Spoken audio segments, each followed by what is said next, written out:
भारतीय न्यूज 24। आइए नजर डालते हैं दिन भर की कुछ खास खबरों पर। निजी स्कूल कोरोना काल और अनलॉक प्रक्रिया के दौरान भी अपनी सेवाओं को जारी रखने के बावजूद आज गंभीर आर्थिक संकट का सामना कर रहे हैं। भारतीय न्यूज 24 को दिए अपने विशेष साक्षात्कार में association of private school of Agra यानी एपीएसए के अध्यक्ष श्री सुशील गुप्ता जी ने बतलाया कि सक्षम माता पिता भी स्कूल को फीस देने से बच रहे हैं। उन्होंने गंभीर चिंता जताई कि यदि हालात ऐसे ही बने रहे तो आने वाले समय में निजी स्कूल बंद होने की कगार पर पहुंच जाएंगे और बेरोजगारी कई गुना और बढ़ जाएगी। भारतीय न्यूज 24 में आप सबका बहुत बहुत स्वागत। कोरोना काल के दौरान जिस संस्थानों ने अपने आप को बहुत जल्दी बदलते समय के साथ बदला, उनमें से एक थे हमारे शिक्षा संस्थान, खास तौर पे निजी शिक्षा संस्थान। पर विडंबना ये है कि अपने आप को बदलने के बावजूद भी और समाज को अपने आप को बदलने के बाद भी और समाज में अपनी सेवाएं देते रहने के बाद भी उनको वो मान सम्मान नहीं मिला और आज भी निजी क्षेत्र जो है शिक्षा का, वो कई समस्याओं से जूझ रहा है।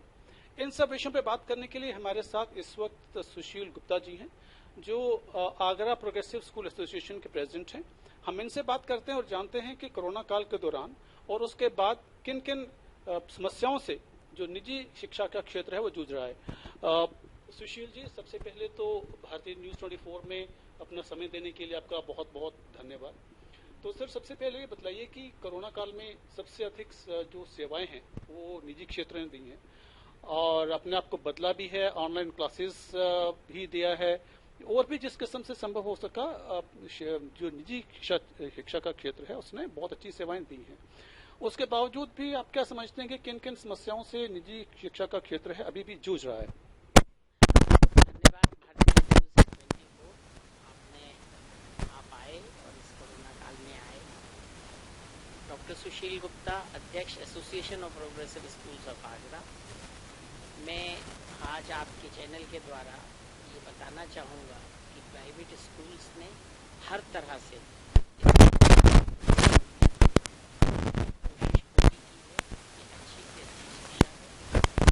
शिक्षा के साथ साथ उन्होंने एक्टिविटीज भी कराई हैं।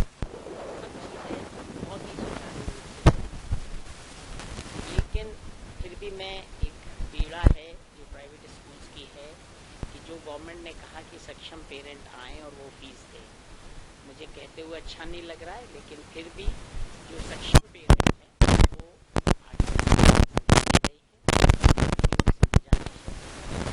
और फीस दें। सर, जब शिक्षा के क्षेत्र में जो सोर्स ऑफ अर्निंग है प्राइवेट स्कूल्स के लिए वो तो फीस ही है और यदि सक्षम पेरेंट्स भी अगर फीस देने में हिचकिचा रहे हैं तब तो कई कठिनाइयां जो हैं प्राइवेट स्कूल्स को फेस हो रही होंगी। इसके बारे में कुछ विस्तार से बताइए। बिल्कुल आपने सही कहा। मैं इसमें बिल्कुल नहीं चाहूँगा कि कुछ आपसे छुपाऊं। बहुत परेशानियां आ रही हैं क्योंकि हम स्कूलों की आमदनी सिर्फ फीस ही है, कोई और तरह की आमदनी नहीं है। गवर्नमेंट ने कहा कि साहब आप फीस नहीं बढ़ाएंगे, हमने नहीं बढ़ाई। गवर्नमेंट ने कहा आप बस के चार्जेस नहीं लेंगे, हमने नहीं लिया। 6 महीने से आज हमारी बसें खड़ी हुई हैं, उनकी ईएमआई जारी है, ड्राइवर्स कंडक्टर की तनख्वाह देनी पड़ रही है। इंश्योरेंस, बहुत हैवी इंश्योरेंस पर मंथ का होता है, वो भी हमें देना पड़ रहा है। रोड टैक्स आदि सब देना पड़ रहा है। तो मिसाल के तौर पे करीब 50-60 हजार से लेके 65 हजार तक का एक बस पे खर्चा आता है, जबकि उसकी आमदनी कुछ नहीं होती। इसके साथ साथ जो गवर्नमेंट के एम्प्लॉयज, चाहे वो सेंट्रल गवर्नमेंट के हों चाहे वो स्टेट गवर्नमेंट के हों, उन सबको पूरी तरह से तनख्वाह मिल रही है। जितने भी उपक्रम हैं, चाहे वो स्टेट गवर्नमेंट के हों चाहे वो सेंट्रल गवर्नमेंट के हों, इंडियन ऑयल हो, आईओसी हो, कोई भी हो, सबको पूरी तनख्वाह मिल रही है, लेकिन वो फीस नहीं जमा करा रहे। उसके बावजूद भी हम लोग अपने टीचर्स को कोशिश कर रहे हैं 50% सैलरी की, और ये 50% सैलरी डेफर्ड कह के दे रहे हैं। जैसी फीस आएगी हम उनको पूरी सैलरी देंगे। और मैं शिक्षकों को बहुत बहुत धन्यवाद देता हूं कि वो आज हमारे साथ कोऑपरेट कर रहे हैं और 50% सैलरी में भी वो अपना घर चला रहे हैं। लेकिन तकलीफ बहुत हो रही है हमें 50% भी उनको देने में। और इसी तरह से नॉन टीचिंग स्टाफ है, उसको भी हम कोशिश कर रहे हैं कि जितने ज्यादा से ज्यादा हो उनके परिवार घर पार चल पाए।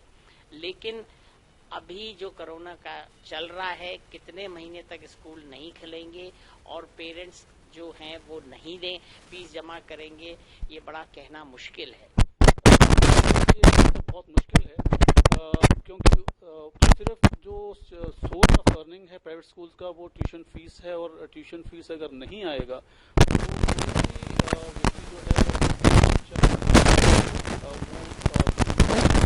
आप हैट्स ऑफ टू यू कि आप टीचिंग स्टाफ को और अपने नॉन टीचिंग स्टाफ को जितना भी है कर रहे हैं। लेकिन सवाल पैदा होता है फैसला कब तक 50% भी सैलरी जो आप दे रहे हैं वो जब तक पीछे से फीस नहीं आएंगी वो आप लोग कब तक दे पाएंगे? बहुत मुश्किल है। मुझे लगता है कि अगर अक्टूबर में भी स्कूल नहीं खुले तो हमको नवंबर से सैलरी देने में परेशानी हो जाएगी, जबकि हमने गवर्नमेंट से, क्योंकि मैं नीसा से जुड़ा हुआ हूँ और नेशनल कन्वीनर हूँ, मैं रीजनल कन्वीनर हूँ उत्तर प्रदेश और उत्तराखंड का भी, हमने कहा कि आप डीबीटी करिए, डायरेक्ट बेनिफिट ट्रांसफर पेरेंट को दीजिए। आप जो भी एक अनुदान देते हैं, गवर्नमेंट से कहा कि आप पेरेंट को दीजिए, पेरेंट अपने आप तय करे कि स्कूल में जाना है और वहां की वो फीस दे। आप हमको कोई मदद अगर नहीं देना, हालांकि हमने कहा कि हमें लोन फ्री दे दीजिए जिससे हम तनख्वाहों को दे दें टीचर्स को। हमने ये तक कहा कि भाई आप टीचर्स को डायरेक्ट कुछ पेमेंट कर दीजिए, जैसे ही हमारे पास फीस आएगी रिएम्बर्स कर देंगे, लेकिन उन्होंने कुछ नहीं कहा। इसके साथ साथ गवर्नमेंट ने ये भी कहा कि किसी बच्चे को आप ऑनलाइन क्लास से वंचित नहीं करेंगे, चाहे वो फीस दे चाहे नहीं दे। उसके बाद भी उन्होंने कहा अगर कोई आपके साथ साक्ष्य देता और एप्लीकेशन देता है और ये देता है कि नहीं उसको पेंडेमिक टाइम में उसे परेशानी है, तो हम सब स्कूल वाले उसकी मदद करने को तैयार हैं। हम ये हर तरह से उसकी मदद करने को तैयार हैं। आज उसके पास में अगर 1 महीने या 2 महीने की फीस है जबकि 6 महीने निकल चुके हैं तो हम उसको भी एडजस्ट करने को तैयार हैं। लेकिन मुझे कहते हुए अच्छा नहीं लग रहा है कि किसी भी स्कूल में 20 से 25% से ज्यादा फीस नहीं आई है। 25% से ज्यादा फीस नहीं आ रही है, इसके बावजूद भी हमारे अपने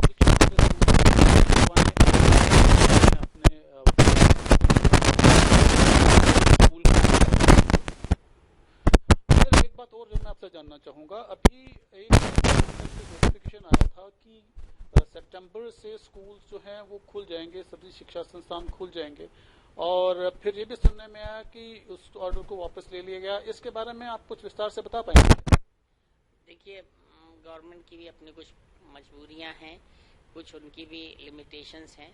उन्होंने, सेंट्रल गवर्नमेंट ने एक निकाला कि आप जो है वो 21 तारीख से 9 से लेके 12 तक के स्कूल्स चला सकते हैं, के बच्चे स्कूल में बुला सकते हैं कंसल्टेशन के लिए। अब ये देखिए, कंसल्टेशन वर्ड बहुत ही व्यापक वर्ड है। अगर कोई अटेंडेंस नहीं ली जाएगी, किसी को कंपलसरी नहीं है, तो बच्चा क्यों आएगा? फिर कब बुलाएंगे? हमें ऑनलाइन क्लासेस भी चलानी है। अब हमें सुबह 7:30 बजे से टीचर 11 बजे तक, 11:30 तक ऑनलाइन क्लासेस चलाएंगे। वही टीचर कैसे स्कूल में कंसल्टेशन देगी? फिर अगर एक चीज अभी भी हमारे समझ के बाहर है कि अगर हम आगरा का ले तो आगरा में बहुत सारे संक्रमित एरिया हैं और हर स्कूल में हर जगह से बच्चे आते हैं। कोई एक एरिया फिक्स नहीं है कि इसी एरिया से बच्चे आते हैं। अब अगर संक्रमित एरिया से बच्चे या टीचर्स आ रहे हैं तो हमें कैसे पता चलेगा और कैसे अब उसकी रोकथाम करेंगे? तो मुझे और हालांकि वैसे यूपी के जो डिप्टी मिनिस्टर हैं दिनेश शर्मा जी, उन्होंने तो बिल्कुल साफ मना कर दिया कि अभी हम स्कूल नहीं खोलेंगे। कहने को उन्होंने कह दिया है कि हम 15 तारीख या 20 तारीख के बाद डिसीजन लेंगे, लेकिन मुझे नहीं लगता है कि अक्टूबर में भी स्कूल को खुलना चाहिए जब तक कि वैक्सीन ना आ जाए या अभिभावक जो है खुद ना कहे कि हाँ अब ठीक है अब स्कूल भेज दें। क्योंकि किसी बच्चे का संक्रमित होना, हम उसको कहाँ तक रोक पाएंगे, ये एक बहुत बड़ा प्रश्न है। सच में ये एक बहुत बड़ा प्रश्न तो है ही कि एक भी बच्चा अगर संक्रमित होता है, पहले उसकी पहचान करना और फिर इस चीज को सुनिश्चित करना कि वो उसका संक्रमण और बच्चों में ना फैले और समाज के अन्य भागों में ना फैले, ये तो एक बहुत बड़ी समस्या है ही। बावजूद इसके एक उम्मीद है, एक समाज है जिसमें हम एक दूसरे को मदद करते हैं। अपेक्षा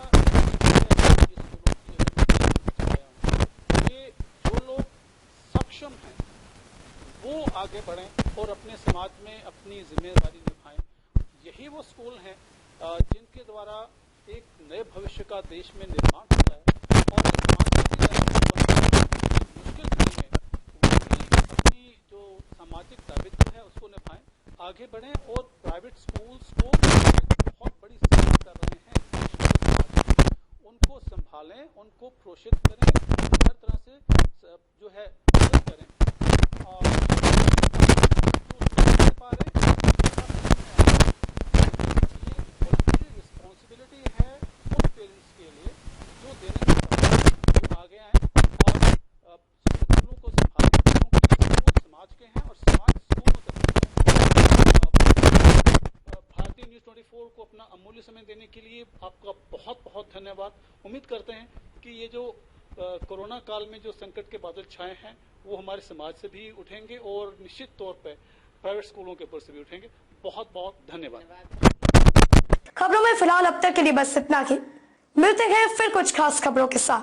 तब तक के लिए नमस्कार और देखते रहिए भारतीय न्यूज़ 24।